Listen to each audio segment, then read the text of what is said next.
So, from the troubles of Auckland to a magical world underwater that very few of us ever get to see. However, Steve Hathaway is working to change all of that by spending time below the surface. He's unearthed some of the wonders to be found off this country's coastline.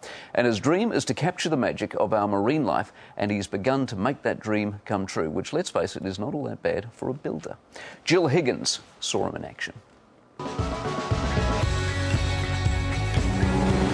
Beautiful spot, eh? Mocha hen house. So fortunate in New Zealand, eh? It's incredible. Steve, one-time businessman, I had a building contracting business for a number of years. has found what most of us can only dream of, the perfect job.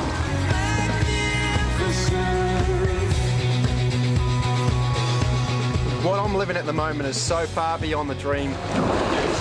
Having a picture here is one thing, but, you know, filming it and letting lots of people see it is just, it's just such a cool buzz. And this is how it started. The Tasman Sea has become home to a new breed of extreme fishermen. Steve was the subject of a 2020 show on spearfishing bluefin tuna, but he did help with filming underwater. And from then, he was hooked. Man, the last year or so, I've had this major change in the way I see things, and it's great. I never thought I would have liked filming just for the sake of filming. Did that feel quite odd? It was really odd, because I don't want to turn into a tree-hugging greenie that I turn around and no longer believe in killing fish. There's no fear of that. We want to get 4 or 5 of these as quick as possible. I want to smoke some up tonight as well, which would be really nice. So Most trips he'll get some spearing in, and he's not lost the knack. But tuna and marlin, now he'd rather get them on camera than on his plate. I probably wouldn't do it well. I don't know. If I had a big black marlin swim past me, that might be a different story. Because now it's not size that matters, but getting something that's unique. And an encounter with orca did exactly that. So I just come in, and as a cameraman, I was like, oh, sweet. They actually picked up the stingray by the tip of its tail. And when you think about it, how big an orca's mouth is, huge big mouth. And all of a sudden, it picks up the tail. There's probably a third of the thickness of my finger. Just really tenderly just picks it up right in front of the camera. It's like, I'm just wetting myself with excitement. Like, that's never been filmed before. And, man, I am so lucky. Luck does appear to have something to do with it, as a possibly jealous film producer pointed out. First job, you're shooting for Jean-Michel Cousteau. Your next job, you're shooting for Discovery.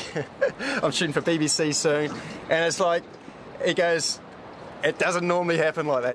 But it hasn't just been luck. I've taken a huge risk. I've brought a really expensive boat. I've bought a really expensive camera. So obviously you're really rich. Oh, I'm loaded.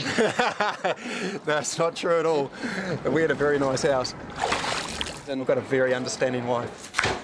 Meet that wife and 4 kids, now in a nice rented house, but with the reward of a good feed most nights and a very happy dad. I just love it that he can do something that he's so passionate about, and I think it just brings him life. It's a bit more exciting than building, I think. Most people think I'm nuts, you know, but I thought, no, this is what I want to do. I don't want to die thinking, if only I had a go at it. And there's something bigger, something lasting that he wants to achieve. I don't think we get enough credit for how gorgeous it is in the water here and how unique it is. That's what I'm wanting to do, is try to bring that across so people fall in love with it, you know, and ultimately when you have a bit of knowledge and you fall in love with something, you want to protect it. You think that that can quite help research here as well? Oh, there's no doubt at all.